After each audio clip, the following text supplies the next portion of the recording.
निवडणुकीत तिकीट मिळवण्यासाठी उमेदवारांना मोठी कसरत करावी लागते। अनेकांना खूप प्रयत्न करूनही पदरी निराशाच पडते। लोणावळ्यात मात्र एक सकारात्मक चित्र पाहायला मिळते। फळ विक्रीचा व्यवसाय करणाऱ्या भाग्यश्री जगताप यांना राष्ट्रवादीने उमेदवारी दिली आणि आदिवासी समाजातील या कुटुंबाचं भाग्य यामुळे उचलले। पाहूयात।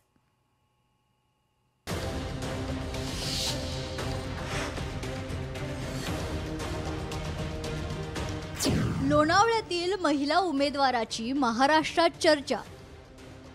अजित पवारांच्या राष्ट्रवादीने केली कमाल।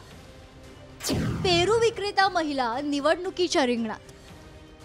महाराष्ट्रात स्थानिक स्वराज्य निवडणुकांची रणधुमाळी सुरू आहे। इच्छुक तिकीट मिळावं यासाठी जोरदार प्रयत्न करतायत। अनेक जिल्ह्यांमध्ये दिग्गज नेत्यांचे नातेवाईक निवडणुकीच्या रिंगणात उतरलेत। अशातच लोणावळ्यातील एका महिला उमेदवाराची चांगलीच चर्चा रंगली आहे। गढूळ राजकारणात लोणावळ्यात सकारात्मक पाहायला मिळते। पेरू विक्रेत्या महिलेला थेट निवडणुकीचं तिकीट मिळालंय। अजित पवारांच्या राष्ट्रवादीने या महिलेला तिकीट दिले।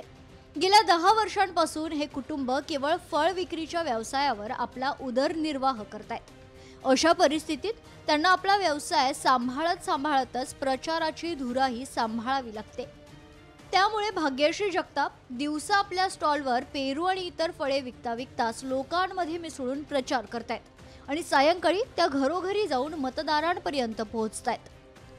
आपल्याला 9 ला यायचं इथे आणि 3, 3:30, 4च्या दरम्यान आपण बंद करायचं दुकान आणि 5च्या सुमारात आपण प्रचाराला निघायचं। माझ्याकडे उमेदवारी अर्ज मी दाखल केलेला आहे, ते माझ्याकडे नाही का, तुम्ही लक्ष ठेवा की ह्या वार्डातून मी उभी आहे, वार्ड क्रमांक 11 अ मधून, थोडंसं लक्ष द्या असं सांगते। राजकारणाच्या बाजारात तिकीट मिळवण्यापासून ते मत मिळवण्यापर्यंत काय काय करावं लागतं हे आपण उघड्या डोळ्यानं पाहतोय। अशातच ही फळ विक्रेता भगिनी अत्यंत प्रामाणिकपणे आपलं नशीब आजमावते। अजून तर अण्णा आमच्या दुकानापर्यंत अजून एकदाही आले नाही, पण त्यांना गोरगरिबापर्यंत जाणारा एक उमेदवार हवा होता। त्या उमेदवारापर्यंत अण्णा पोहोचले। आता जे गोरगरिबांच्या ज्या समस्या आहेत, हा उमेदवार गोरगरिबांच्या समस्या घेऊन सुनील अण्णा शेळकेच्या माध्यमात जाणार आहे। आपण एवढं कुणाच्या जे असं एरवी पण आपण काही कुणाच्या इथं झालं गावामध्ये तर आपण सगळीकडे जातो, काही समस्या आहेत ते विचारपूस करतो। खंडाळा बोरघाट आदिवासी माथ्यावरील बॅटरी हिल परिसरातील आदिवासींच्या पट्ट्यात भाग्यश्री जगताप यांचं जंगी स्वागत होतंय। या परिसरातील लोकांचा पाठिंबा त्यांच्यासाठी सर्वात मोठी ताकद आहे।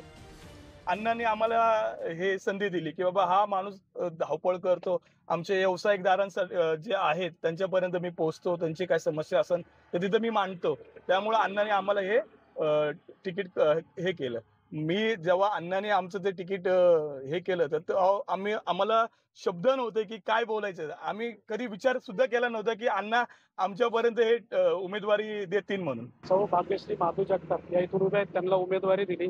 त्यांचा गावामध्ये संपर्क चांगला आहे, बऱ्याचशा सामाजिक ऍक्टिव्हिटीमध्ये ते अग्रेसर असतात।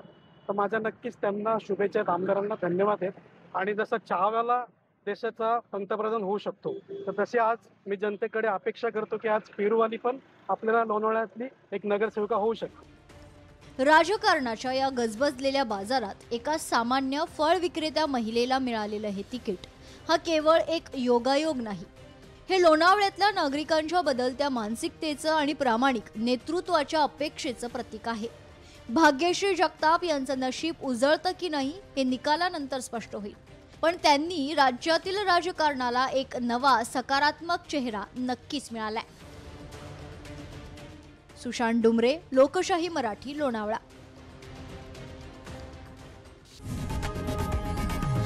लोकशाही मराठी ऐका, पहा, जागरूक रहा।